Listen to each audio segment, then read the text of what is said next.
बंदे हैं हम उसके, हम पे किसका जोर।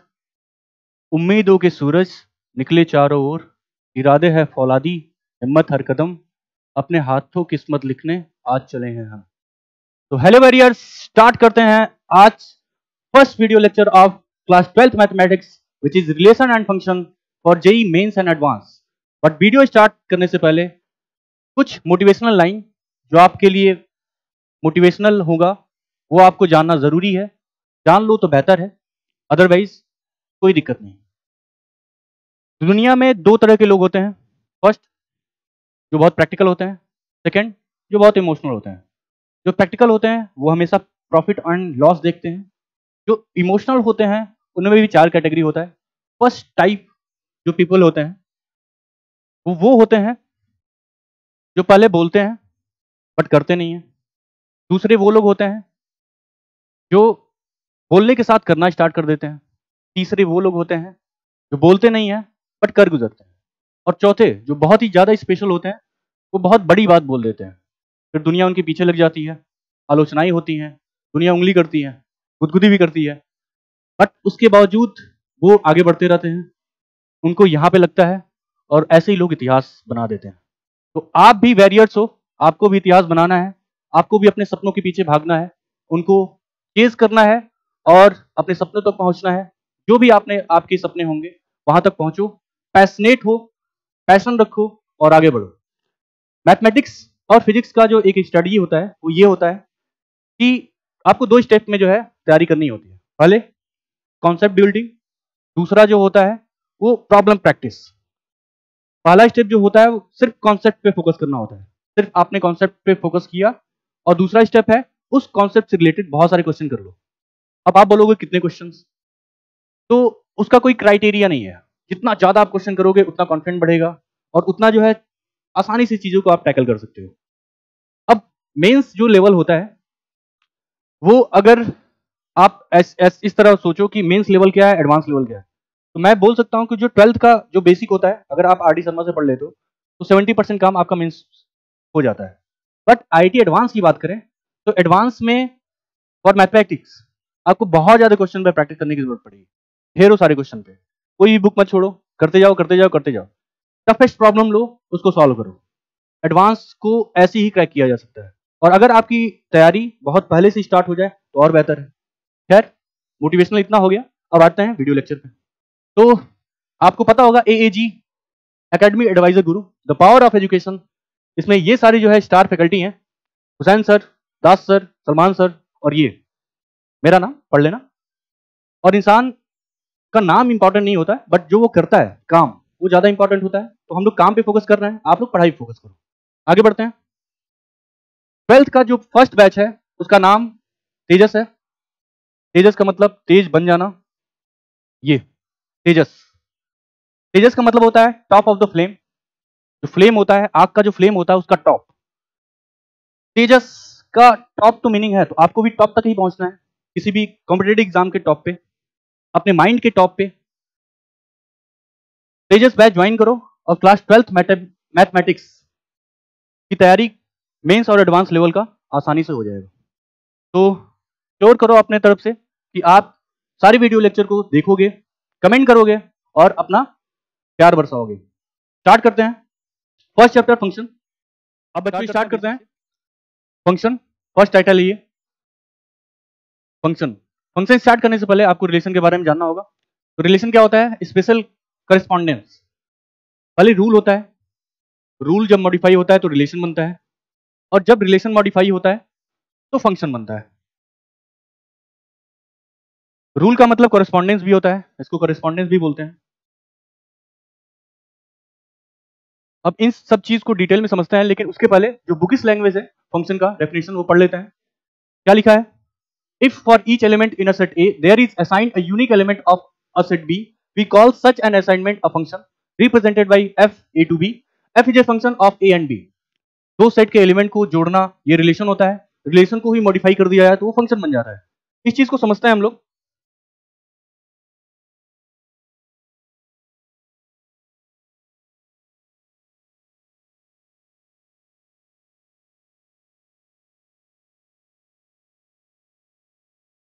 ओके बच्चों, स्टार्ट करते हैं कि रिलेशन क्या होता है। आपको पता होगा कि दो सेट के एलिमेंट को जोड़ना होता है रिलेशन। आपने जोड़ दिया, ये हो गया रिलेशन। अगर रिलेशन में एलिमेंट की बात करें तो ऑर्डर पेयर एलिमेंट होते हैं। 1 किससे जुड़ गया है ए, 2 किससे जुड़ गया है बी, और 3 किससे जुड़ा है सी से। इतना आपको पता होगा। अब अगर रिलेशन और फंक्शन में डिफरेंस पता करना हो तो एक एग्जांपल से समझते हैं। एग्जांपल क्या है? अगर मान लो आप कोई जूसर मशीन ले लेते हो और इस जूसर मशीन में आपने 2 इनपुट डाला, पहला एप्पल, दूसरा मैंगो। ये जूसर मशीन है, इसी को फंक्शन बोलते हैं। मशीन ही फंक्शन होता है। तो आपको पता होगा कि अगर हम मशीन में कुछ इनपुट देते हैं तो क्या मिलने वाला है? कुछ आउटपुट मिलेगा। आउटपुट के रूप में क्या मिलता है आपको? जूस मिलता है, पी सकते हो आप, जूस मिलता है। अब ध्यान से देखो कि अगर इनपुट डिफरेंट आ रहा है तो डिफरेंट इनपुट से एक आउटपुट मिल सकता है। जैसे यहां आपने एप्पल और मैंगो डाला और क्या मिल गया? जूस मिल गया। तो इसका मतलब डिफरेंट इनपुट एक आउटपुट दे सकता है। ये होता है फंक्शन। और क्या चीजें हैं नोट कर लेते हैं। फंक्शन में स्पेशलिटी क्या है कि डिफरेंट इनपुट से 1 आउटपुट मिल सकता है। डिफरेंट इनपुट से 1 आउटपुट मिल सकता है। 1 आउटपुट। और क्या है? डेफिनेशन से आपको पता होगा कि जो भी आपने इनपुट लिया है वो सारा यूज होना चाहिए। ईच एलिमेंट इज यूज्ड, या आप ये भी बोल सकते हो each element is used of input. Input का हर एलिमेंट यूज होना चाहिए। बस इन 2 पॉइंट से फंक्शन खत्म हो जाता है। पहली बात ये कि डिफरेंट इनपुट का 1 आउटपुट हो सकता है। दूसरा पॉइंट ये है कि each element is used for every input of set A. A का हर इनपुट आपको यूज करना है और डिफरेंट इनपुट का 1 आउटपुट हो सकता है। लेकिन रिलेशन में क्या था? रिलेशन में कुछ एलिमेंट सेट ए के छूट भी जाते थे, मतलब इनपुट छूट भी जाता था। बट फंक्शन के ऐसा नहीं होने वाला है। फंक्शन में क्या क्या होगा, क्या क्या नहीं होगा, अभी वेन डायग्राम से या फिर ऐसा बोलो कि मैपिंग डायग्राम से आप समझ सकते हो इस चीज को। तो मैपिंग डायग्राम से समझते हैं। ध्यान से देखो, कुछ एग्जाम्पल हम करवाते हैं। ये एक डायग्राम हो गया, ये एक डायग्राम हो गया, ये एक डायग्राम हो गया। ये सेट ए है, ये सेट बी है, ये सेट ए है, ये सेट बी है, ये सेट ए है, ये सेट बी है। अब यहाँ पे मैं कुछ एलिमेंट ले लेता हूँ 1 2 3। यहाँ पे ए बी सी, यहाँ भी 1 2 3 4 ले सकते हो। यहाँ पे ए बी सी डी ई ले सकते हो। यहाँ भी ले लो 1 2 3 4 5। यहाँ पे ले लो 2 3 1। यहाँ पे आपने कुछ एलिमेंट को जोड़ दिया, अपने मर्जी से जोड़ रहे हो आप। यहाँ पे मैं कुछ एलिमेंट को जोड़ देता हूँ, यहाँ पे भी कुछ एलिमेंट को मैं जोड़ देता हूँ। अब आपको बताना है कौन सा मैपिंग डायग्राम फंक्शन होगा और कौन सा नहीं होगा। रिलेशन सब होगा, क्योंकि रिलेशन का मतलब होता है एक सेट के एलिमेंट को दूसरे एलिमेंट से जोड़ना, ये होता है रिलेशन। अब यहां पे आप देख सकते हो सिंपली ये जो है आपका एग्जांपल वो फंक्शन होगा। क्यों? फंक्शन का पहला पॉइंट क्या था कि सारा इनपुट यूज होना चाहिए। यूज हुआ है 1 2 3 यूज हुआ है। दूसरी बात ये है कि सबका कोई न कोई आउटपुट मिला है, कोई न कोई आउटपुट है। जैसे 1 का आउटपुट ए है, 2 का आउटपुट बी है, 3 का आउटपुट सी है। यहाँ पे देखो, यहाँ पे 1 2 3 4 5 5 इनपुट है, बट यहाँ पे 5 और 4 ये जुड़ा नहीं है। ये इनपुट जो है किसी से जुड़ा नहीं है, तो मतलब इनपुट यूज नहीं है। इनपुट 4 5 यूज नहीं है, तो ये फंक्शन नहीं होगा। तीसरा ये है 1 2 3 4। यहाँ पे आप देख सकते हो बहुत सारे इनपुट का एक आउटपुट है, बहुत सारे इनपुट का एक आउटपुट है। फंक्शन के क्राइटेरिया में बहुत सारे इनपुट के एक आउटपुट हो सकते हैं, ये फंक्शन होगा। और सारे एलिमेंट जो है सारे इनपुट यूज भी हुए हैं, तो क्या होगा? ये फंक्शन होगा। तो ये फंक्शन नहीं है, ये फंक्शन है और ये फंक्शन है। रिलेशन सब है, क्योंकि सेट ए के एलिमेंट को सेट बी से जोड़ना क्या होता है? रिलेशन होता है। और रूल क्या होता है? रूल का मतलब करस्पॉन्डेंस लेना, ए और बी। अब करस्पॉन्डेंस का मतलब होता है किसी भी रूल के द्वारा आप किसी भी एलिमेंट को जोड़ रहे हैं, उसका नाम दे देते हैं रिलेशन। आई होप आपको रिलेशन और फंक्शन के बीच ये माइनर सा डिफरेंस पता होगा। मतलब कि हर रिलेशन फंक्शन नहीं होता है, बट हर फंक्शन रिलेशन होता है। आप लिख सकते हो कि रिलेशन हर रिलेशन फंक्शन होता है, ये जरूरी नहीं है, बट हर फंक्शन क्या होता है, रिलेशन होता है। अब जूसर मशीन से याद करो कि जो आप इनपुट डालते हो बेसिकली उसको क्या बोलते हैं, उसको डोमेन बोलते हैं। जो आप इनपुट यूज करोगे, इनपुट आपको सारा यूज करना है, तो जो इनपुट आप यूज करोगे वो डोमेन होगा। और फंक्शन के थ्रू जैसे जूस मिलता था ना, तो जो आउटपुट मिलने वाला है वो क्या होगा, रेंज होगा। अब जूस को किस में कलेक्ट करोगे, एक कंटेनर में, तो वो जो कंटेनर होगा उसको कोडोमेन बोलते हैं। आसान से लैंग्वेज में इस एग्जांपल से आपको समझ में आया होगा कि इनपुट का मतलब होता है डोमेन, जो मिलता है वो क्या होता है, रेंज, और जिस कंटेनर में वो जा रहा है वो क्या होता है, कोडोमेन। इस एग्जांपल से आपको फंक्शन और रिलेशन के फंडे क्लियर हो गए होंगे। आगे बढ़ते हैं हम।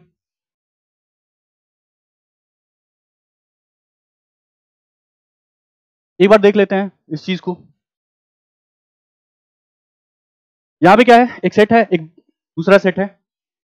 इसमें क्या किया गया है, सेट ए के एलिमेंट को सेट बी से जोड़ा गया है। देख सकते हो ए 2 से जुड़ा है, बी 3 से जुड़ा है, सी 5 से जुड़ा है, डी 1 से जुड़ा है। तो सारे एलिमेंट यूज है, सारा इनपुट यूज है, और कुछ ना कुछ आपको आउटपुट मिल रहा है। अब यहां देखो, यहां पे ए के पास ये सारे एलिमेंट है, लिख दिया गया है, और यहाँ पे एफ है, ये फंक्शन है एफ जो ए टू बी डिफाइंड है। इसका मतलब जो ए होता है वही आपका डोमेन होता है, क्योंकि इनपुट यही है, ये आपका डोमेन है। जो बी है उसको को डोमेन बोलते हैं, को डोमेन याद रखना। और जो फंक्शन के थ्रू मिलेगा आपको उसको क्या बोलते हैं, रेंज। अभी हम लोग डिटेल में देखेंगे डोमेन, को डोमेन, रेंज। बट यहाँ पे देख सकते हो कि डोमेन क्या है, A B C D. Codomain क्या है, 1 2 3 4 5।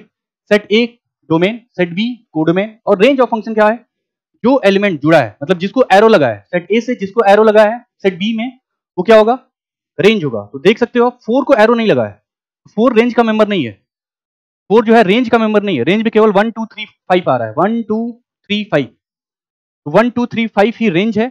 4 को तीर नहीं लगा है, इसका मतलब वो रेंज का पार्ट नहीं है।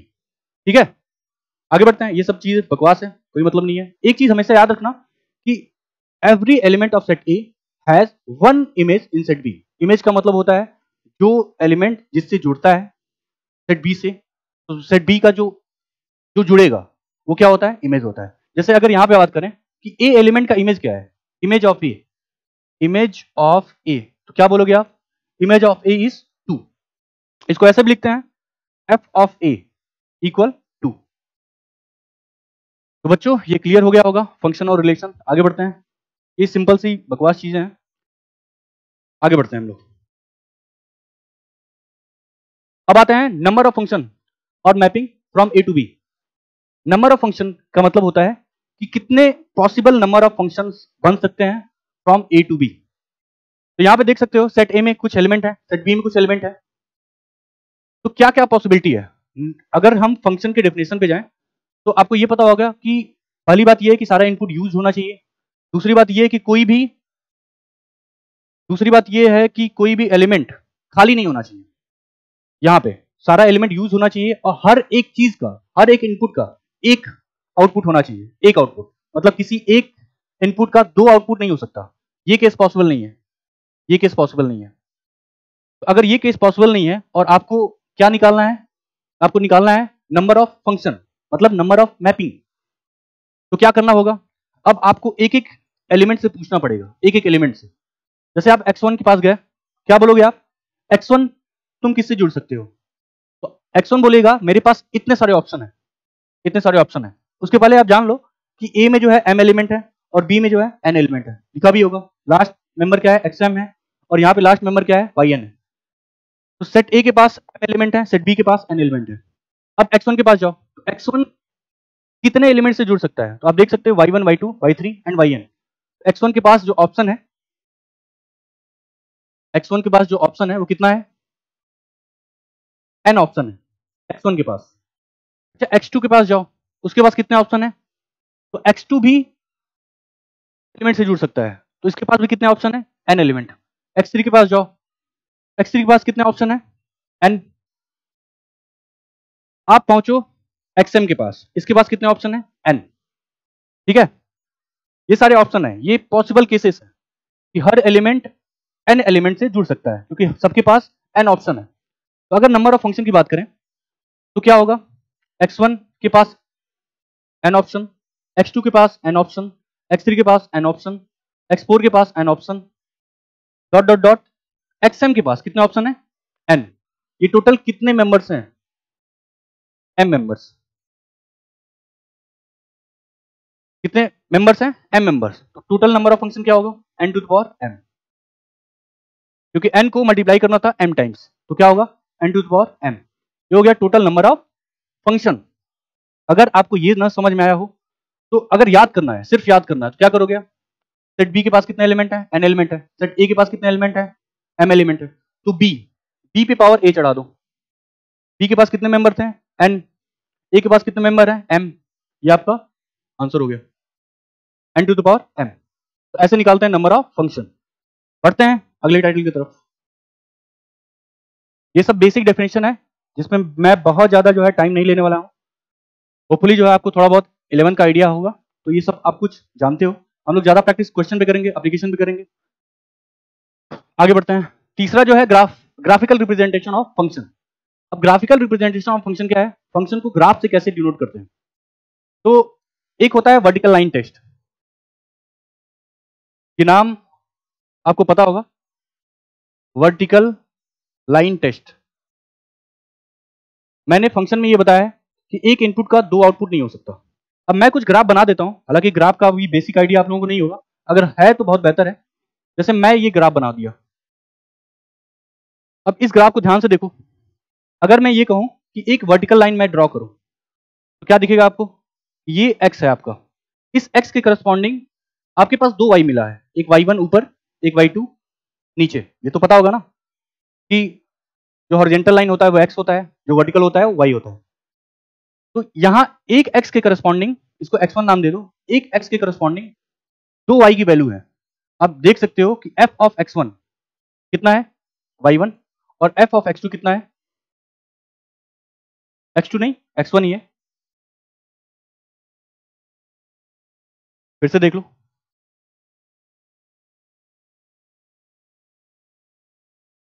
f ऑफ x1 कितना है, y1, और यहां पे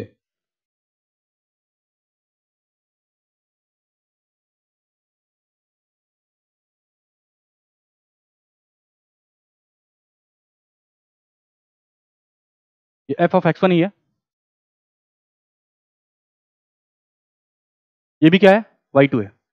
f ऑफ x1 y1 है, f ऑफ x1 y2 है। एक x के करस्पॉन्डिंग दो y की वैल्यू मिल गया, तो ये नहीं हो सकता। अगर इसको मैपिंग डायग्राम से समझो तो एक ही x1 है, इसके लिए आपके पास दो y1 मिल रहा है, दो y1, एक y1 एक y2, तो एक x1 दो लोगों से जुड़ गया, इसका मतलब ये फंक्शन नहीं होगा। तो वर्टिकल लाइन टेस्ट में क्या करते हैं, ग्राफ बनाते हैं, एक वर्टिकल लाइन ड्रॉ करते हैं, और अगर वर्टिकल लाइन ग्राफ को दो पॉइंट पे कट करता है तो क्या होगा, फंक्शन नहीं होगा, अदरवाइज वो फंक्शन है, अदरवाइज वो फंक्शन है। और भी एग्जांपल करो, और भी ग्राफ ड्रॉ करो।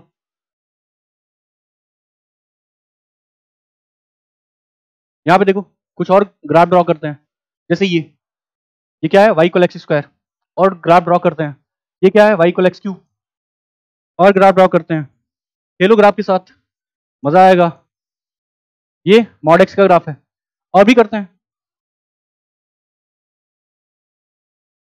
ये अब यहाँ पे देख सकते हो, अगर मैं वर्टिकल लाइन ड्रॉ करना स्टार्ट करूं, अगर मैं वर्टिकल लाइन ड्रॉ करना स्टार्ट करूं, एक जगह कट किया, कहीं भी ड्रॉ कर लो, एक जगह कट किया, एक जगह कट किया, एक जगह कट किया, तो इसका मतलब ये है कि अगर वर्टिकल लाइन एक जगह कट कर रहा है तो क्या होगा, ये फंक्शन होगा।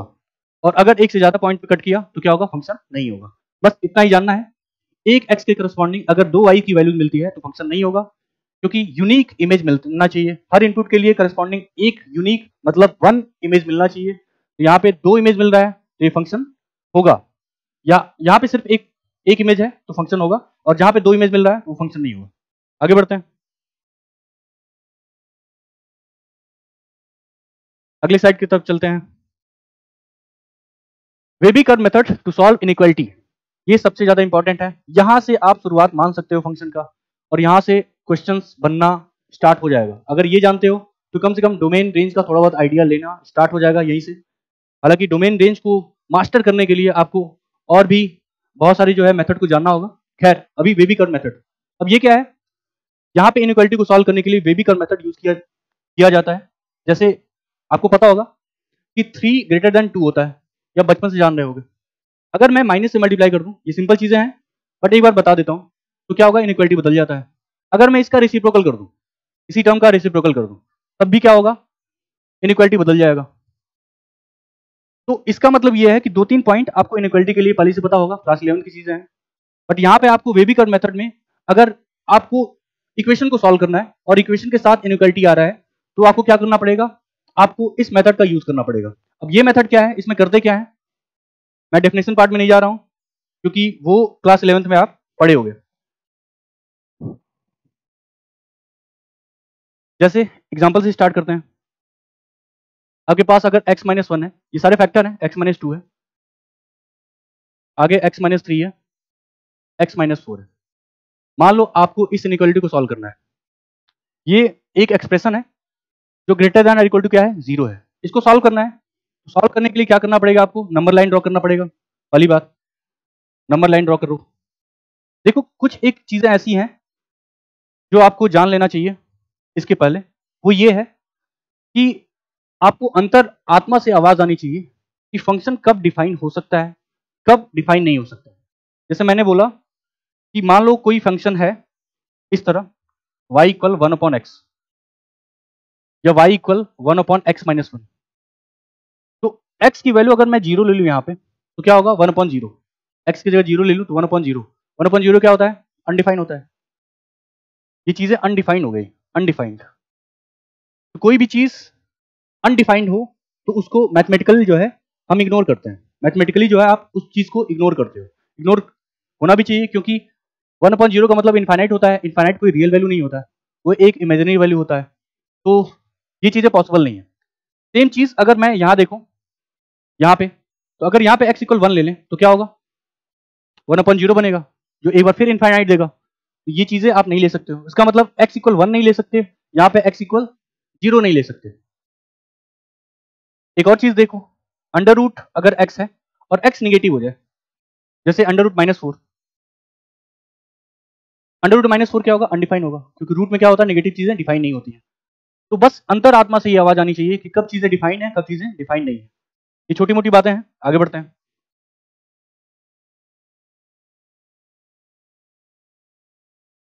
तो मैंने जो एग्जांपल लिया था उसको लिख लेते हैं एक बार, x - 1, x - 2, चलो x - 3 और x - 4, ये ग्रेटर देन इक्वल टू 0 है। अब इसको वेबी कर्व मेथड से आपको सॉल्व करके आंसर बताना है।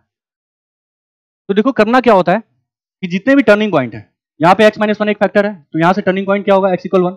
यहाँ पे x - 2 है, तो यहाँ से एक टर्निंग पॉइंट होगा x = 2। तो जितने भी टर्निंग पॉइंट है उसको लिख लो एक बार। तो यहाँ से मिल जाएगा 1, यहाँ से मिल जाएगा 2, यहाँ से मिल जाएगा 3 और यहाँ से मिल जाएगा 4। अब इन सारे नंबर को नंबर लाइन पे प्लॉट कर लो इंक्रीजिंग ऑर्डर में, 1 2 3 4। अब जो भी एक्सप्रेशन है उसका आंसर क्या लाना है आपको, ग्रेटर देन और इक्वल टू 0। इसके बाद क्या करना होता है आपको, अल्टरनेट प्लस माइनस यूज करना होता है। अल्टरनेट प्लस माइनस, तो पहले प्लस, फिर माइनस, फिर प्लस माइनस प्लस। 4 नंबर था, पूरे नंबर लाइन को 5 इक्वल पार्ट में डिवाइड किया है। इक्वल नहीं बोल सकते हो आप क्योंकि ये पार्ट ज्यादा है, ये पार्ट ज्यादा है। तो नंबर लाइन को 4 नंबर 5 पार्ट में डिवाइड किया है। अल्टरनेट आपको प्लस माइनस प्लस करना है। अगर x के कोफिशिएंट पॉजिटिव है, यहाँ पे देख सकते हो x का कोफिशिएंट पॉजिटिव है, यहाँ भी पॉजिटिव है, यहाँ भी पॉजिटिव है, यहाँ भी पॉजिटिव है। अब आपको देखना है ये चीजें, ये जो एक्सप्रेशन लिखा है वो कहाँ पे डिफाइन नहीं है। तो नीचे इनसे पूछो, ये बोलेंगे कि x = 3 पे डिफाइन नहीं है, क्योंकि प्रॉब्लम हो जाएगा। x = 3 पे 3 नहीं ले सकते हो आप। और क्या, ये बोलेंगे x 4 नहीं ले सकते हो आप। तो इसका मतलब ये 3 जो है उस पर व्हाइट बॉल लगा दो, यहाँ भी व्हाइट बॉल लगा दो। और आपको एक्सप्रेशन का आंसर क्या चाहिए, पॉजिटिव चाहिए। ग्रेटर देन इक्वल टू 0 का मतलब क्या होता है, पॉजिटिव। तो पॉजिटिव पार्ट जो है आपका सोल्यूशन होगा। तो यहाँ पे मार्क कर लेते हैं पॉजिटिव पार्ट क्या है। एक ये पार्ट पॉजिटिव है, दूसरा ये पार्ट पॉजिटिव है, तीसरा ये पार्ट पॉजिटिव है। अब जो एक्सप्रेशन है उसको अगर मैं इंटरवल में लिख दूं तो वो आपका आंसर होगा। एक बार आंसर लिखते हैं हम लोग। आंसर क्या होगा, x बिलोंग्स टू, ध्यान से देखो आपको पॉजिटिव वाला आंसर चाहिए। पॉजिटिव पार्ट ये है, कहां से स्टार्ट होगा, माइनस इनफाइनाइट से। तो माइनस इनफाइनाइट पे ओपन ब्रैकेट होता है 1, फिर यूनियन, अभी आपका आंसर ये भी है, ये क्या होगा 2 to 3, बट 2 पे क्लोज होगा 3 पे ओपन होगा, क्योंकि आप 3 नहीं ले सकते। आगे बढ़ते हैं, एक पार्ट और बचा है पॉजिटिव वाला, यूनियन। 4 पे क्या है, व्हाइट बॉल है, तो open bracket to infinite, infinite और माइनस इनफाइनाइट पे ओपन ब्रैकेट ही होता है। ये आपका सोल्यूशन होगा, ये आपका सोल्यूशन होगा। इनइक्वालिटी से ऐसे ही सॉल्व करते हैं।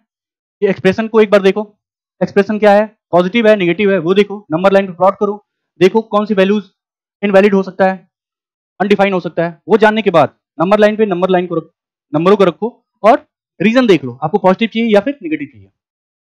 होपफुली बच्चों ये समझ में आया होगा। पढ़ते हैं अगले स्लाइड की तरफ।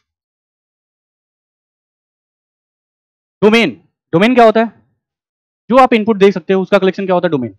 तो collection of input, collection of input, collection of input मतलब वही है, सिंपल, मतलब सिर्फ इतना है कि जो आप इनपुट दे सकते हो फंक्शन को वो क्या होता है, उसका कलेक्शन डोमेन होता है। तो डोमेन की अगर बातें करें तो हो सकता है कि सिर्फ एक फंक्शन आपके पास है, या ये भी हो सकता है कि बहुत सारे फंक्शन है, बहुत सारे फंक्शन को अलजेब्रिकली जो है हम प्लस माइनस किए हुए हैं, मल्टीप्लिकेशन में है। तो एक चीज जान लो कि अगर दो या दो से ज्यादा फंक्शन है तो कब एक साथ डिफाइन होगा। मान लो एक फंक्शन ये है, दूसरा फंक्शन ये है, तो दोनों एक साथ कहां डिफाइन होंगे, यहां पे होंगे बीच में। तो इसका मतलब ये है अगर एक से ज्यादा फंक्शन आपके पास है तो उनका जो कॉमन डोमेन होगा वो क्या होता है, वही डोमेन ऑफ फंक्शन बोलेंगे, वही डोमेन ऑफ फंक्शन बोलेंगे। फॉर एग्जांपल अगर दो फंक्शन हम ले लें, रूट एक्स प्लस 1/x-1, अब ये एक फंक्शन है, इसको y नाम दे दो। अगर मैं इसके डोमेन की बात करूं तो यहाँ पे दो फंक्शन है अलग अलग, एक रूट वाला है और एक 1/x-1, मतलब रेसिप्रोकल फंक्शन। तो अब आपको ये देखना है कि इस पर्टिकुलर फंक्शन का डोमेन क्या है, इस पर्टिकुलर फंक्शन का डोमेन क्या है, और अगर डोमेन मिल गया आपको तो डोमेन के बाद आपको कॉमन डोमेन के बारे में पता करना होगा, क्योंकि कॉमन डोमेन ही इस फंक्शन का क्या होगा, डोमेन होगा। क्योंकि ये फंक्शन दो फंक्शन से मिलकर बना होता है और अलग अलग फंक्शन का अलग अलग डोमेन होगा, तो जो कॉमन डोमेन होगा वही y का डोमेन होगा। तो अगर इसको निकाला जाए तो क्या होगा, ध्यान से देखो, अगर इस फंक्शन के डोमेन की बात करें, आपको पता है कि अंडर रूट कहाँ डिफाइन होता है, पॉजिटिव नंबर के लिए। तो अंडर रूट अगर डिफाइन है पॉजिटिव नंबर के लिए तो इसका जो आंसर होगा वो क्या होगा, greater than equal to 0, x greater than equal to 0। Second, इसके डोमेन की बात करें, ये माइनस था, इसके डोमेन की बात करें तो 1/x-1 कहाँ डिफाइन है, हर वैल्यू के लिए डिफाइन है बट 1 के लिए डिफाइन नहीं है। तो क्या हो सकता है, डोमेन r-1। अब आपको क्या लेना है, आपको तो इनका इंटरसेक्शन लेना है, क्योंकि मैंने बोला है, क्या बोला है कि जो कॉमन डोमेन होगा वो आपका डोमेन होगा इस फंक्शन का, कॉमन डोमेन, कॉमन डोमेन ढूंढ लो। अब इन दोनों का इंटरसेक्शन लेना है, इन दोनों का इंटरसेक्शन क्या होगा, ध्यान से देखो, इन दोनों का इंटरसेक्शन क्या होगा, x पॉजिटिव, नंबर लाइन पे आओ, x पॉजिटिव का मतलब ये वाला पार्ट, ये वाला रीजन इधर, और r का मतलब पूरा, और उसमें 1 को नहीं लेना आपको, मतलब 1 बना के इस पे डार्क वाल बना दो। तो आपका जो आंसर होगा वो क्या होगा, x belongs to 0 to infinity except 1 को नहीं लेना है, बाकी जो भी पॉजिटिव आंसर है वो आपका डोमेन बनेगा इस फंक्शन के लिए, इस फंक्शन के लिए डोमेन बन जाएगा ये। होपफुली बच्चों ये समझ में आया होगा, और भी बहुत सारे एग्जांपल है उसको कर लेते हैं एक बार। इनइक्वालिटी सॉल्व करना आपको आ गया होगा, अब ये जितने भी एग्जांपल है उसको कर लेते हैं।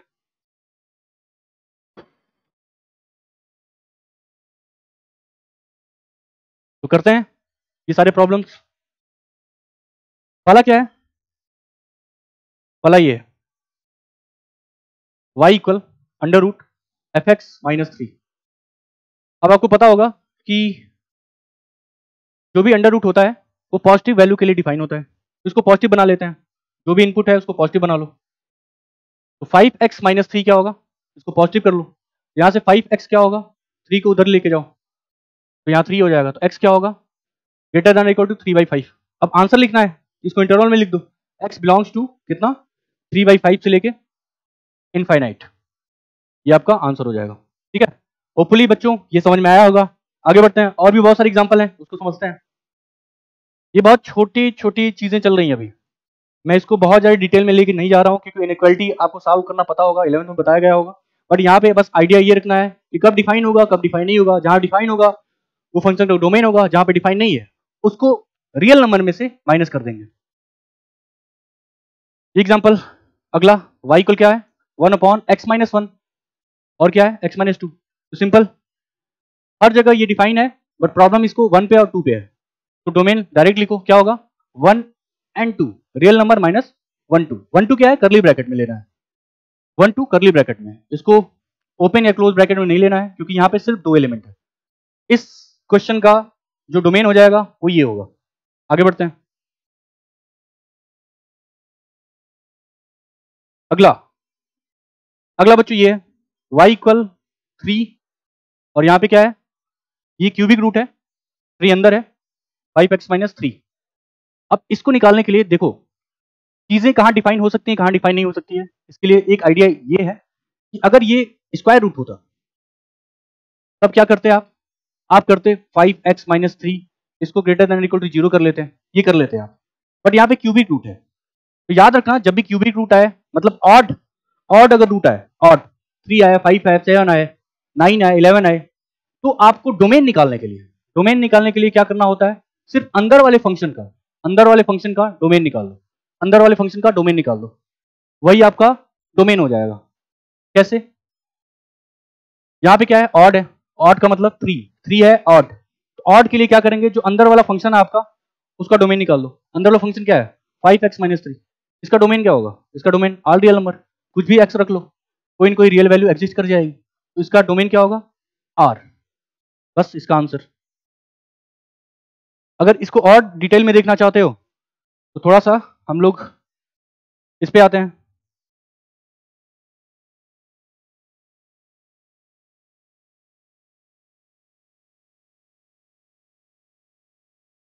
यहां पे देखो बच्चों ध्यान से, आपको स्टार्टिंग में डोमेन के लिए 3 फंक्शन को जानना होगा। 1/fx टाइप का हो सकता है कुछ, 1/√fx हो सकता है, और स्टार्टिंग वाला √fx। 3 कैटेगरी मिल सकता है फंक्शन का, ये फर्स्ट है, ये सेकंड है और ये थर्ड है। अब अगर इसको इसका डोमेन अगर निकालना है और आपको याद करना है तो फील बस लेना है आपको कि अंडर रूट चीजें कब डिफाइन होती हैं, जब अंदर वाली चीजें क्या होती हैं, पॉजिटिव होती हैं। तो इसके लिए ये हो गया। यहाँ पे क्या फील लेना है कि fx कुछ भी हो जाए लेकिन 0 नहीं बनना चाहिए, तो इसके लिए ये हो गया। और यहाँ पे क्या होगा कि सब कुछ ठीक है लेकिन अंदर अगर 0 बन गया तो √0 क्या होगा, 0, 1/0 अनडिफाइन हो जाएगा। तो यहाँ भी क्या है, आपको सब कुछ आप ले सकते हो बट 0 नहीं ले सकते। अच्छा यहाँ पे रूट है, रूट का मतलब यहाँ पे 2 होगा, तो पॉजिटिव भी लोगे, सिर्फ पॉजिटिव लोगे, 0 नहीं ले सकते और पॉजिटिव लेना होगा क्योंकि रूट है। तो ये 3 चीजें आपके दिमाग में फ्रेम हो जाना चाहिए कि आपको अगर याद रखना है तो इन 3 चीजों को याद रखना है। √fx के लिए fx should be greater than equal to 0, 1/fx के लिए fx नॉट इक्वल टू 0, और 1/√fx के लिए fx शुड बी पॉजिटिव। 3 चीजें आपके दिमाग में फ्रेम कर जाना चाहिए। इसके बेस पे हम लोग डोमेन के प्रॉब्लम कर लेंगे, बेसिक प्रॉब्लम कर लेंगे, करते हैं हम लोग।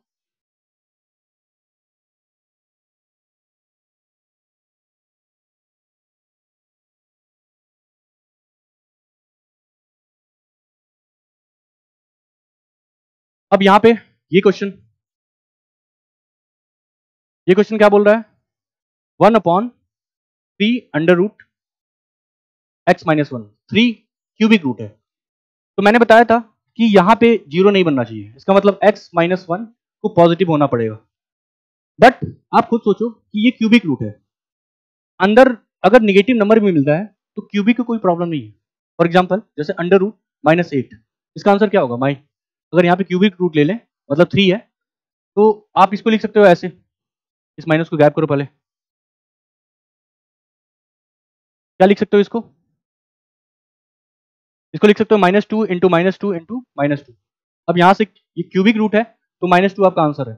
-2 में कोई प्रॉब्लम नहीं है, 1/-2 क्या होगा, एक नंबर होगा, एक रियल नंबर होगा, ठीक है।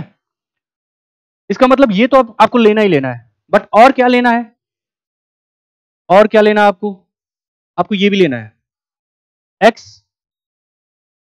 -1 ये नेगेटिव भी आ सकता है, मतलब नेगेटिव नंबर भी ले सकते हो, कोई प्रॉब्लम नहीं है। क्यों? क्योंकि क्यूबिक रूट है, क्यूबिक को कोई प्रॉब्लम नहीं है। अगर स्क्वायर रूट होता तो प्रॉब्लम होता। तो x-1 नेगेटिव भी ले सकते हो, नेगेटिव ले सकते हो और क्या ले सकते हो, पॉजिटिव आपको लेना है। तो यहाँ पे पहले पॉजिटिव वाला देख लिया जाए, तो कब पॉजिटिव बन रहा है, x-1 शुड बी पॉजिटिव, इसका मतलब x ग्रेटर देन 1, ये आपका पहला आंसर। दूसरा आंसर क्या है कि आप नेगेटिव वैल्यू ले सकते हो, नेगेटिव वैल्यू ले सकते हो, बट जीरो नहीं ले सकते। और जीरो ये कब बनेगा, x इक्वल 1 पे, इसका मतलब जीरो आपको नहीं लाना है यहाँ पे नीचे, क्योंकि प्रॉब्लम हो जाएगी फंक्शन को। तो x जीरो नहीं ले सकते हो आप, x 1 से ग्रेटर लेना है। और तीसरा x नेगेटिव ले सकते हो आप, x नेगेटिव ले सकते हो, नेगेटिव आंसर ले सकते हो, जीरो नहीं ले सकते हो, और पॉजिटिव आंसर आप ले सकते हो, रूट है तो पॉजिटिव ले सकते हो, पॉजिटिव ले सकते हो, नेगेटिव ले सकते हो, बट जीरो नहीं ले सकते। तो आपका जो फाइनल आंसर बनने वाला वो क्या है, r minus zero only, r minus zero only. Positive ले सकते हो, नेगेटिव ले सकते हो, बट जीरो नहीं ले सकते। अगर इस क्वेश्चन में थोड़ा सा घुमा दे आपको, कैसे घुमाएगा, ऐसे घुमाएगा, ऐसे घुमा देगा कि अगर 1 अपॉन अंडर रूट यही दे दे x-1, तब क्या होगा, अब प्रॉब्लम होगी। अब इसका आंसर बदल जाएगा, कैसे बदलेगा, अब यहाँ पे नेगेटिव नहीं ले सकते हो। सपोज 1 अपॉन अंडर रूट -8 ले लीजिए, तो 1 अपॉन अंडर रूट -8 अनडिफाइन होता है, -8 पे 1/2 रियल वैल्यू नहीं देने वाला है, इमेजिनरी वैल्यू देता है, जो कि हम लोग कॉम्प्लेक्स नंबर में पढ़ते हैं।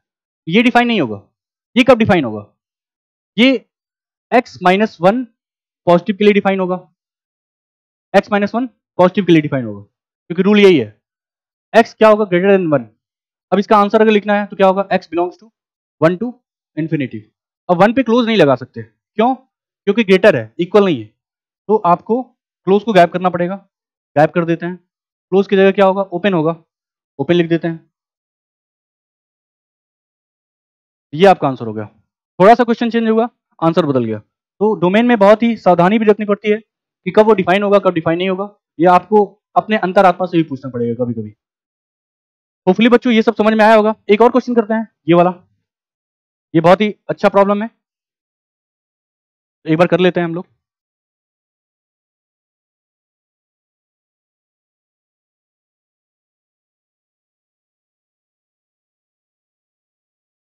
आ जाओ बच्चों,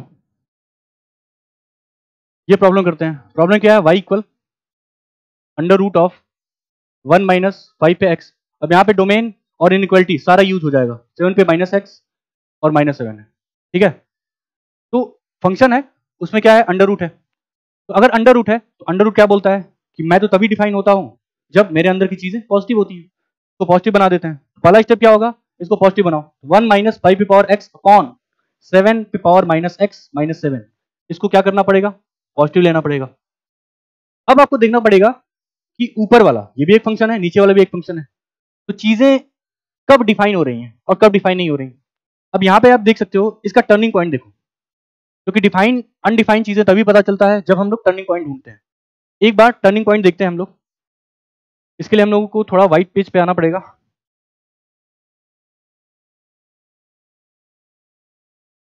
आ जाओ, नंबर लाइन ड्रॉ करो पहले। तो नंबर लाइन आपने ड्रॉ किया, यहाँ पे टर्निंग पॉइंट देखने के लिए आपको ये देखना है कि कब जीरो बनता है। ऊपर वाला एंटिटी जो है जीरो कब बनेगा, अगर 5 पे पावर, अगर x की जगह जीरो रख दें तो 5 पे पावर जीरो होगा, 5 पे पावर जीरो क्या होगा, 1 होगा, 1 माइनस 1 क्या होगा, जीरो। इसका मतलब x की जगह जीरो, x की जगह जीरो रखने पे पहला पॉइंट आपको मिल गया x इक्वल जीरो पे। दूसरा पॉइंट अगर देखना है कि इसका टर्निंग पॉइंट क्या है या फिर क्रिटिकल पॉइंट क्या है, तो यहाँ पे ध्यान से देखो कि ये एंटिटी जीरो कब बनेगा, ये एंटिटी जीरो कब बनेगा, अगर मैं x की जगह पे क्या रख दूं, -1, x की जगह पे -1, तो -1 रखने पे क्या होगा, 7 पे पावर 1 बनेगा, 7 माइनस 7 जीरो बन जाएगा। तो एक क्रिटिकल पॉइंट है x इक्वल जीरो, दूसरा क्या है -1, तो -1 इधर पड़ेगा। तो एक बार लिख लेते हैं अच्छे से, एक बनेगा आपका x equal zero critical point, एक बनेगा x इक्वल -1। आपका क्वेश्चन जो है सिंप्लीफाई हो गया इन दो नंबर में। अब जो भी आपका एक्सप्रेशन था जो भी आपका एक्सप्रेशन था, क्या लेना था उसको? पॉजिटिव लेना था।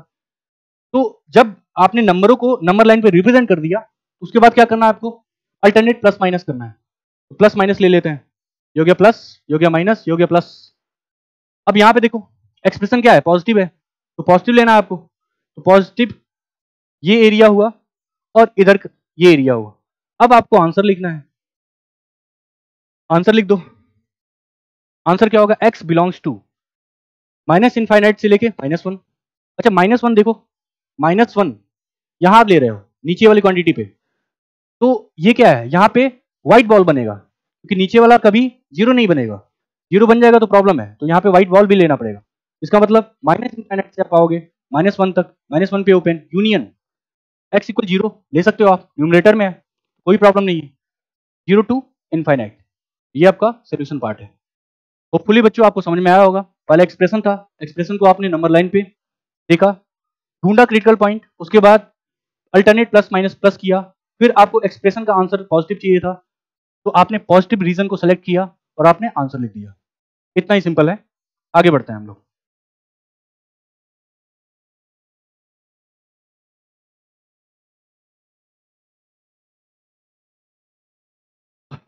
अब इसके बाद ये क्वेश्चन छोटा मोटा, ये सारे क्वेश्चन तो हो ही गए हैं लगभग। आगे बढ़ते हैं नेक्स्ट स्लाइड की तरफ। नेक्स्ट स्लाइड है आपका रेंज।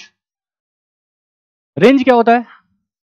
रेंज का मतलब वाई, वाई का मतलब इमेज, इमेज का मतलब हाइट, हाइट का मतलब आंसर। मतलब ये सारा जो है रेंज को ही डिनोट करता है। रेंज का मतलब वाई ढूंढना, वाई का मतलब इमेज भी होता है, हाइट भी होता है और आंसर भी होता है। किसी भी फंक्शन को आप लिखते कैसे हो? वाई इक्वल एफ एक्स से, वाई इक्वल एफ एक्स से लिखते हो। अब अगर मैं सिर्फ ग्राफ से आपको बताऊं कि डोमेन रेंज क्या है, तो आप क्या करोगे? अब कोई भी ग्राफ ले लो, ऐसा कुछ,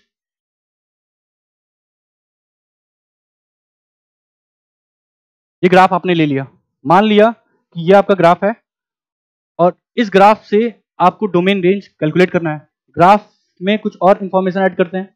मान लेते हैं इसकी हाइट 3 है और टॉप की हाइट क्या है?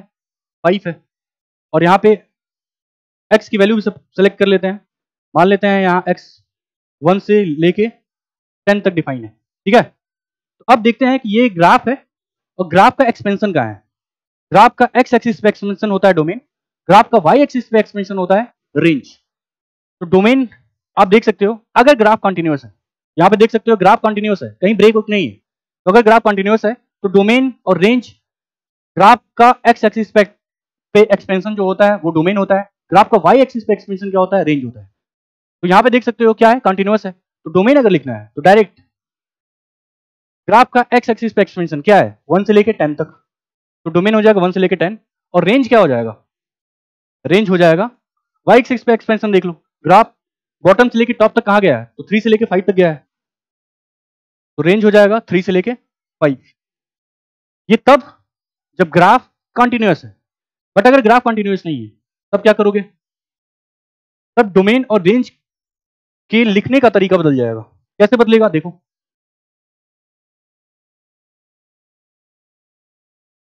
ध्यान से देखो, मान लो ऐसे ऐसे ग्राफ है, फिर ऐसे आ गया ग्राफ। अब यहाँ पे नंबर सेलेक्ट कर लो, ये x इक्वल 1, यहाँ पे x इक्वल 3 मान लेते हैं। ये जो है स्टार्ट हुआ मान लो x इक्वल 7 से और यहाँ तक गया है x इक्वल 10। बॉटम और टॉप भी डिसाइड कर लेते हैं। मान लेते हैं ये 3 है, मान लेते हैं ये टॉप टू टॉप गया है 5 तक, और यहाँ सबसे टॉप पे गया है 20 तक। अब डोमेन और रेंज लिखने का तरीका बदल जाएगा। तो अगर डोमेन की बात करें तो डोमेन क्या होगा बच्चों? ध्यान से देखो, ग्राफ का जो x एक्सिस पे एक्सपेंशन होता है वो क्या होता है? डोमेन। एक्सपेंशन देखना है, लेकिन आपको ये देखना है कि कहां तक ग्राफ कंटिन्यूअस है। तो यहां पे देखो 1 से लेके 3 तक ग्राफ कंटिन्यूअस है, ऐसे ऐसे किया है। तो पहला जो रेंज डोमेन होगा वो 1 से लेके 3 तक होगा, 1 से लेके 3 तक, 3 पे क्लोज। अब देखो 3 से लेके 7 तक ग्राफ का कोई पोर्शन नहीं है, ये आपका डोमेन नहीं बनेगा। फिर स्टार्ट कहां से है ग्राफ? 7 से लेके 10 तक, तो यूनियन, यहाँ पे यूनियन 7 से लेके क्या होगा? 10। ये हो गया आपका डोमेन। अब रेंज की बात करते हैं। तो रेंज के बारे में आपको इतना पता होगा कि रेंज होता है expansion of graph on Y axis. Y axis पे ग्राफ का एक्सपेंशन देख लो आप, क्या है, 3 से स्टार्ट है, पहले 5 तक गया है, 3 to 5, तो यहां पे लिख दो 3 to 5, फिर यूनियन। अब ग्राफ यहां पे देख सकते हो, ग्राफ नीचे से स्टार्ट है, 3 to 5 तक गया है, लेकिन फिर नीचे से स्टार्ट है और नीचे आ गया, मतलब 5 के नीचे आ गया है। तो अगर कंटिन्यूटी की बात करें तो 3 से 5 कंटिन्यूअस, 5 से ऊपर भी कंटिन्यूअस, क्योंकि यहां पे ये जो रीजन है इसको आप ज्वाइन कर सकते हो। कैसे ज्वाइन कर सकते हो? रेंज के हिसाब से सोचो कि वाई का कोई भी गैप नहीं है। वाई एक्सिस पे जब हम ग्राफ को ऑब्जर्व कर रहे हैं तो वाई एक्सिस की तरफ कोई भी गैप नहीं है। वाई एक्सिस को अगर ऑब्जर्व करें तो ग्राफ जो भी बना है उसमें गैप नहीं है। तो अगर गैप नहीं है तो आप कंटिन्यूअस आंसर लिखोगे 3 से लेके 20 तक, 3 से लेके 20 तक, ये आपका आंसर हो जाएगा। तो रेंज, क्योंकि ग्राफ में कोई, रेंज लिखते वक्त ग्राफ में कोई गैप नहीं था, तो रेंज क्या हो जाएगा? कंटिन्यूअस 3 से लेके 20 तक। पर डोमेन में क्या था? गैप था। पहले 1 से लेके 3 तक गया है, फिर ग्राफ टूटा है, और फिर 7 से स्टार्ट हुआ है, 7 से लेके 10 तक। तो होपफुली बच्चों आपको ग्राफ से आइडिया लग गया होगा कि डोमेन क्या है, रेंज क्या है। ठीक है, आगे बढ़ते हैं।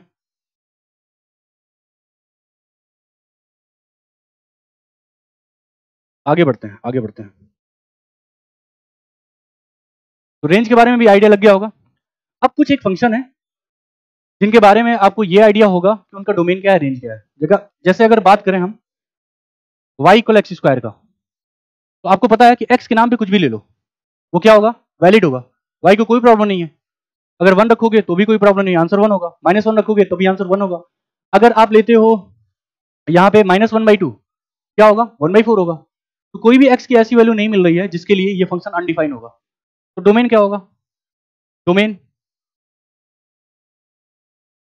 Real number. अब रेंज की बात कर लेते हैं। रेंज, तो रेंज क्या होगा? खुद ही सोचो, रेंज क्या होगा? x के नाम पे कुछ भी रख लो, x के नाम पे कुछ भी रख लो, y क्या मिलने वाला है? x अगर निगेटिव लेते हो उसका स्क्वायर क्या बनेगा? पॉजिटिव। x अगर जीरो लेते हो उसका स्क्वायर जीरो बनेगा।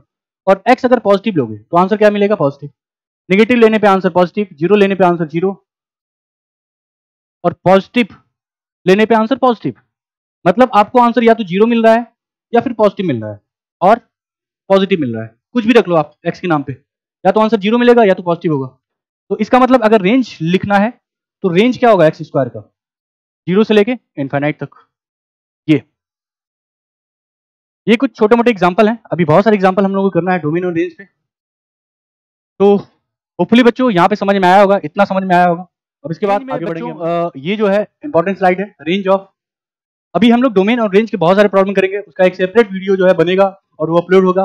उसमें कम से कम 50 से 60 क्वेश्चन कराए जाएंगे डोमेन एंड रेंज पे, जो कि मेंस और एडवांस के लिए ही होंगे। सारे क्वेश्चन मेंस और एडवांस के बेस पे होंगे। खैर, range of a sin x plus b cos x, इसका रेंज आपको याद कर लेना है।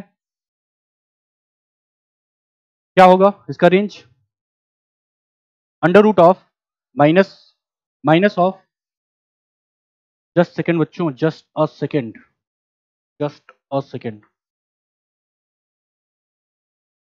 ए स्क्वायर प्लस बी स्क्वायर, और यहां पे under root a square plus b square. जो भी साइन एक्स और कॉस एक्स का कोफिशिएंट है ए और बी, उसका स्क्वायर करके अंडर रूट ले लेना है, इधर माइनस और इधर प्लस। ये होता है रेंज। एग्जांपल समझते हैं। मान लो y equal 3 sine x plus 5 cos x है। अब अगर इसका रेंज निकालना है, क्या करोगे आप? डायरेक्ट ये करना होगा आपको, अंडर रूट आप करो 3 स्क्वायर प्लस 5 स्क्वायर माइनस, ये तो है ही आपके पास 3 sine x plus 5 cos x. इधर क्या होगा? अंडर रूट में 3 स्क्वायर प्लस 5 स्क्वायर। 3 स्क्वायर क्या होता है? 9, 5 स्क्वायर 25, 25 9 क्या होगा? 34। तो आपका जो रेंज हो जाएगा वो होगा माइनस अंडर रूट 34 से लेके रूट 34, ये आपका रेंज हो जाएगा। करना क्या है? साइन एक्स और कॉस एक्स के कोफिशिएंट का स्क्वायर लेके अंडर रूट ले लेना है, लेफ्ट की तरफ माइनस, राइट की तरफ प्लस, ये आपका रेंज हो जाएगा। अब अगर क्वेश्चन बदल दे, कुछ ऐसा बोल दे,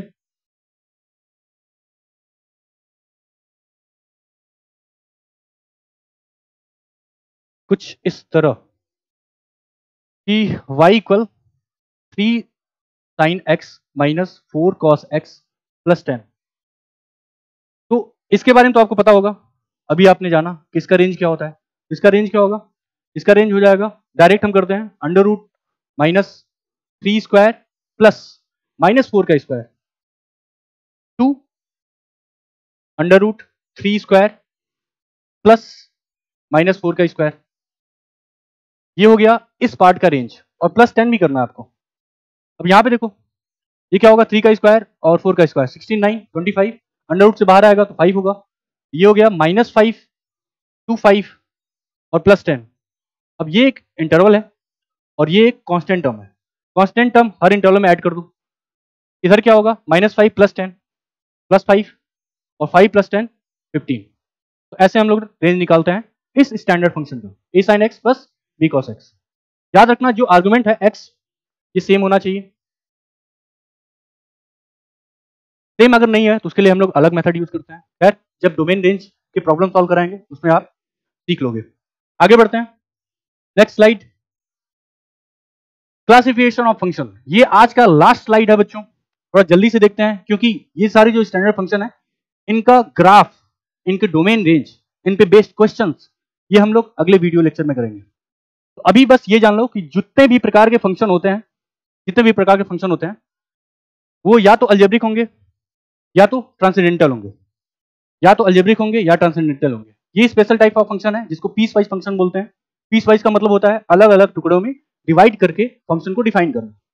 अब अलजेब्रिक फंक्शन में मोनोमियल, बचपन से पता है क्लास 9 में, मोनोमियल क्या होता है, जहां पे एक टर्म डिफाइन हो, जैसे एफ एक्स इक्वल 2 या फिर एफ एक्स इक्वल एक्स लिखा है तो यहाँ पे सिर्फ एक टर्म है, मोनोमियल हो गया। पॉलिनोमियल, पॉलिनोमियल क्या होता है कि जहां भी एक्स ऐसा एक्सप्रेशन दिखा आपको कि जहां पे पावर ऑफ एक्स दिखा, कुछ कांस्टेंट दिख गए, उनके कॉम्बिनेशन दिख गए, वो क्या होगा, पॉलिनोमियल होगा। अब पॉलिनोमियल को आप लिखते ऐसे हो, a0 plus a1 x plus a2 x square, ये जनरल फॉर्म है, a3 x cube and so on. But आपके लिए अगर आपको जानना है तो इसकी शक्ल कैसी होती है, ऐसे कुछ भी लिख दो जो दिल करे। ये क्या है, एक क्वाड्रेटिक पॉलिनोमियल। इसमें क्या है, इसमें x आया है मतलब वेरिएबल आया है, कुछ कांस्टेंट टर्म आया है, कुछ कोफिशिएंट्स आए हैं। तो कोफिशिएंट, कांस्टेंट और वेरिएबल का कॉम्बिनेशन क्या होता है, पॉलिनोमियल होता है। अब पॉलिनोमियल में एक कांस्टेंट पॉलिनोमियल होता है, एक आइडेंटिटी होता है। तो कांस्टेंट का मतलब क्या होता है, अगर एफ एक्स को ऐसे लिख दें प्लस 10, हर एक्स के लिए आंसर क्या मिलने वाला है, 10। तो ऐसे फंक्शन को क्या बोलेंगे, कांस्टेंट फंक्शन। अच्छा आइडेंटिटी क्या है, आइडेंटिटी के लिए एक बार ये जान लो कि अगर अगर आप मिरर के सामने खड़े हो तो मैं जो हूं वही दिखूंगा, ये होता है आइडेंटिटी। तो अगर आपको आइडेंटिटी बतानी है अपने, तो फंक्शन के थ्रू कैसे बताओगे, आइडेंटिटी फंक्शन के थ्रू y इक्वल एक्स से बताएंगे। y इक्वल एक्स क्या है, अगर x के नाम पे 1 लो तो क्या मिलने वाला है, y 1। x के नाम पे अगर 2 लेते हैं तो y क्या मिलेगा, 2। 3 लेंगे 3, 4 लेंगे 4। तो ये होता है आइडेंटिटी फंक्शन। इन सबको डिटेल में हम लोग पढ़ेंगे, तो आपको थोड़ा सा पेशेंस रखना है अगले वीडियो लेक्चर के लिए। रेशनल क्या होता है, इरेशनल क्या होता है। रेशनल का मतलब होता है, जैसे आप मैथमेटिकली जो है रेशनल का क्या मतलब निकालते हो, p बाई क्यू, जहां पे q नीचे वाला डिनोमिनेटर क्या होना चाहिए, 0 नहीं होना चाहिए, p बाई क्यू। बट यहाँ पे फंक्शन आप पढ़ रहे हो, इसका मतलब ऊपर पॉलिनोमियल नीचे कोई पॉलिनोमियल, ऊपर px बोल दो नीचे gx बोल दो, और gx क्या होना चाहिए, 0 के बराबर नहीं होना चाहिए। ये होता है पॉलिनोमियल, रेशनल फंक्शन। ऊपर पॉलिनोमियल नीचे पॉलिनोमियल। रेशनल का डेफिनेशन है, इसलिए न्यूमरेटर कुछ होगा, डिनोमिनेटर कुछ होगा, डिनोमिनेटर 0 नहीं होगा, ये होगा रेशनल। शक्ल कैसी होगी इसकी, देखते हैं।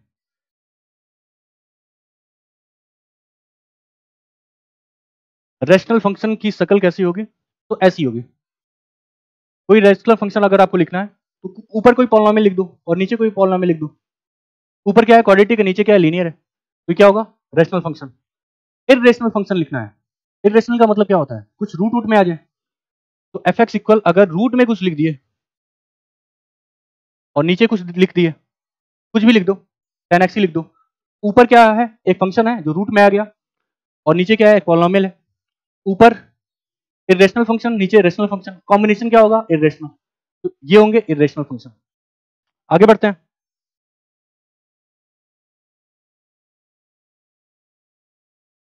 ये क्या है? ट्रांसेंडेंटल। एक्सपोनेंशियल का आइडिया होगा आपको। एक्सपोनेंशियल फंक्शन दिखते कैसे हैं? ई पे एक्स, ए पे एक्स, जैसे 5 पे आपने एक्स लिख दिया, ऐसा कुछ। ये सब क्या है? Exponential function. लॉगरिथमिक फंक्शन, इसका भी आइडिया होगा, ऐसे लिखते हैं log a बेस b या फिर log x बेस 2। ये सब क्या है? Logarithmic function. इन सब चीजों को हम लोग डिटेल में पढ़ेंगे अगले वीडियो लेक्चर में। अभी केवल मैं नेट सेल में आइडिया दे रहा हूं कि लॉगरिथमिक फंक्शन क्या होता है, ट्रिग्नोमेट्रिक फंक्शन क्या होता है। ट्रिग्नोमेट्रिक फंक्शन आपको पता होगा, साइन कॉस टेन, इनका रेसिप्रोकल कोसेक, सेक और कॉट। इनवर्स ट्रिग्नोमेट्री, इनवर्स जैसा कुछ दिखेगा, तो sine inverse, cos inverse, tan inverse, cot inverse, sec inverse और कोसेक इनवर्स, ऐसा कुछ। इनवर्स ट्रिग्नोमेट्रिक फंक्शन से ही आता है। तो trigonometric function, inverse trigonometric function जो है ऐसे होते हैं। आगे हम लोग देखते हैं पीस वाइज फंक्शन क्या है। तो modulus function, signum function, greatest integer function, fractional part function, least integer function. Modulus function y equal mod x होता है। Signum function signum of x लिखते हैं। ग्रेटेस्ट इंटीजर फंक्शन क्या होता है? GIF बोलते हैं इसको, ऐसे बॉक्स ऑफ x लिखते हैं। फ्रैक्शनल पार्ट फंक्शन, इसको कर्ली ब्रैकेट के अंदर लिखा जाता है, कर्ली ब्रैकेट ऑफ x। और लीस्ट इंटीजर फंक्शन को ऐसे लिखा जाता है, उल्टा इन्वर्टेड ब्रैकेट x। तो ये है क्लासिफिकेशन ऑफ फंक्शन। इन सबको डिटेल में हम लोग पढ़ेंगे। और देखो आईआईटी जो क्वेश्चन पूछता है वो इस वाले फंक्शन से ज्यादा पूछता है। 80% क्वेश्चन इसी वाले पार्ट से आता है। तो ये पार्ट आपका बहुत ही ज्यादा तगड़ा होना चाहिए। ऑफ कोर्स ये भी इंपॉर्टेंट है। इनवर्स ट्रिग्नोमेट्रिक फंक्शन का तो एक अलग से चैप्टर ही है, चैप्टर 2। तो बच्चों ये है क्लासिफिकेशन ऑफ फंक्शन। तो आज का वीडियो लेक्चर हम लोग यहीं खत्म करते हैं। वीडियो काफी लंबा हो जाएगा, तो बहुत ज्यादा लंबा ना हो इसके लिए इन सब चीजों को, स्पेशल फंक्शन, इनके ग्राफ, डोमेन, रेंज, इनसे रिलेटेड क्वेश्चन, सारे क्वेश्चन हम लोग करेंगे अगले वीडियो लेक्चर में। तो आज आप वीडियो लेक्चर जो है एंजॉय किए होंगे होपफुली। तो मिलते हैं अगले वीडियो लेक्चर में, तब तक के लिए बाय बाय वेरियर्स।